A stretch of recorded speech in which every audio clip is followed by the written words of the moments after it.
এখন বর্তমানে আমি আছি আশুলিয়া নবীনগরের এদিকে থাকি। তো আমি চোখে সমস্যা ছিল, দুই চোখে প্রবলেম ছিল। তো আজ থেকে দেড়-দুই বছর আগে তখন আমি ঢাকার ভিশন হসপিটালে আমি যাই। এই হসপিটালটা যাওয়ার পরে সামান্য একটু সমস্যা ছিল, বেশি না, হালকা পাতলা সমস্যা ছিল। তো তারা একে একে আমার দুইবার অপারেশন করাইছে। প্রথমে একটা অপারেশন করাইছে, ওটা করার পরে ভালো ছিল না। তারপরে দ্বিতীয়বার আবারও আমার চোখে ক্যারোটোকনাস চোখের কালোমণি পাতলা। তারা বলতেছে যে তোমার চোখে ক্যারোটোকনাস, ডাক্তার মাসুদুল হাসান ভিশনে ধানমন্ডি। তো এখন কি করা লাগবে ডাক্তারে বললাম, ডাক্তারে আমার প্রায় 8-10 হাজার টাকা পরীক্ষা নিরীক্ষা দিত। অনেক কথা বললো যে তোমার চোখে হ্যাঁ হয়েছে ট্যান হয়েছে, নানান ধরনের কথাবার্তা বলল। পরীক্ষা নিরীক্ষা করার পরে রিপোর্ট আসার পরে ডাক্তার মাসুদুল হাসান বললো তোমার চোখে এই করতে হবে, সিএক্সেল না কি বলে, ক্যারাটোকনাস হয়েছে, সিএক্সেল করতে। কিন্তু তখন আমি খুবই ভালো ছিলাম, কাজকাম করতাম, সামান্য একটু প্রবলেম ছিল, একটু দূরে একটু হালকা কম দেখতাম, ওটা একটু সমস্যা ছিল, অন্য কোনো সমস্যা ছিল না। তখন বললো যে এটা যদি সময় মতন নাই করো তাহলে যে কোনো মুহূর্তে চোখের কনিয়া পাতলে ফুটাইয়া আমরা মানে নানান ভয় বৃত্তি দেখাইয়া যে চোখ নষ্ট হয়ে যাবো একদম। তখন আমরা তো একটু টেনশনে পড়ে গেলাম যে কী করা যায়। তারপরে এর কথা মতন আমরা যেহেতু এটা করলে ভালোই হোক, এই যে সিএক্সেলটা করলে সিএক্সেলটা করলে সিএক্সেলটা ডাক্তার মাসুদুল হাসানের ভিশনে এই হসপিটালে করলাম। করার পরে কিছু দিন পরে আমাকে খোলাপে পরে একটা চশমা দিল। চশমাটা দিলে মানে তেমন একটা ভালো ছিল না। একে একে মানে একবার যেতাম, পরীক্ষা দিত, একরকম মানে বিভিন্ন ধরনের ই করতো। তাতে চশমা এটা দিত নানান কিছু, কোনোটা কাজ হতো। আবার কিছুদিন পরে আমার পরামর্শ দিল যে তোমার চোখে আমরা এই যে পিআরকে মানে ল্যাসিকের মতো ল্যাসিক করে।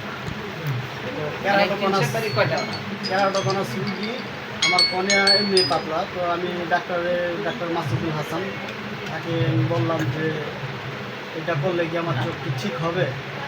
তখন বললো হ্যাঁ, কোনো সমস্যা হবে না, তুমি এটা করতে পারো, এটা করলে তোমার চশমা কিছু লাগবে না, তুমি এমনিতেই ভালো থাকবে।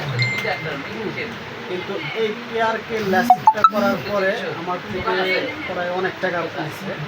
এটা করাইতে প্রায় 1,20,000 টাকার মতো নিছে। এর আগের অপারেশনে 1,20,000 টাকা নিছে।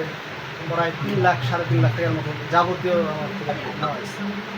নয় এখন দেখি 2টা অপারেশনের পরে আমি আগে চোখে চাই দেখতাম, বর্তমানে তাও দেখি ঝাপসা দেখি। একটা জায়গায় 2টা দেখতেছি, মানে পিআরকেটা যেটা ল্যাসিক করছে এটার পর একটা জায়গায় 2টা দেখতেছি। রাত্রেবেলা লাইটের আলো ঘরের থেকে বাইরে দিতে পারতেছি না। তারপরে চোখে বিভিন্ন ধরনের ইফেক্ট, বিভিন্ন ধরনের সমস্যা। তারপরে আমি গেছি যে স্যার আমার তো এটা করার পরের থেকে আরও চোখ দিয়ে আরও বর্তমানে আরও খারাপ হয়ে গেছে। হ্যাঁ, ওষুধ দেয়, একটার পরে একই ওষুধ, এই বেশ তারপরে মানে একটা পরে আসো, এই করে 6 মাস 7 মাস এই আমাকে ঘুরানোর অবস্থায় ঘুরাইতেছে। তো তার উপরে থেকে আমার কাজটা হারাই গেল। আমি তো তারা কোনো উপকার পেতেছি না, আর আমার চোখের কন্ডিশন খারাপের দিকে যাচ্ছে, কিন্তু তারা করতেছে যে না ভালোই আছে। তখন আমি গেলাম বাংলাদেশ, এই যে বাংলাদেশ আই কেয়ারে যে কর্নিয়ার টপকারে ডাক্তার আশরাফ, ডাক্তার সামিয়া। তো এক ডাক্তারের বললাম তো আরেক ডাক্তার বলে না। তখন রিপোর্টগুলো আসার পরে ডাক্তার আশরাফ আমাকে বললো যে তোমার পিআরকেটা করছে কেন তুমি পিআরকে বল, পিআরকেটা করার কারণে তো তোমার চোখের কন্ডিশন আমি তোমার চিকিৎসা করতে পারবো না, কেননা তোমার চোখে হাত দেওয়ার মতন কিছু ওরা রাখে নাই, আমি বাবা কিছু করতে পারবো না, যা করার তো করে ফেলাইছি। মানে চোখে যে কালো মণিটা লেজার দিয়ে মানে কাইটটা ছোট করে ফেলাইছে।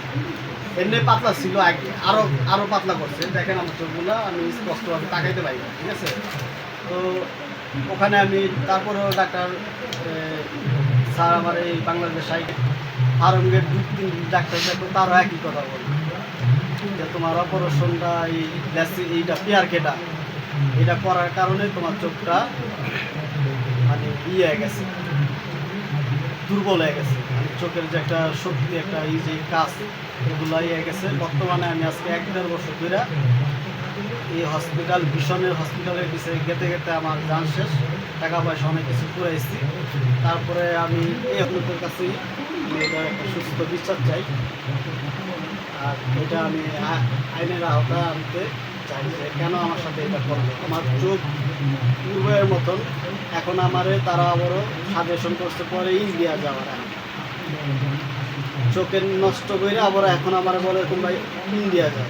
এই যে কিছুদিন আগে আমি যে এখানে রিপোর্ট আছে, এখন আমার ইন্ডিয়া যাওয়ার পর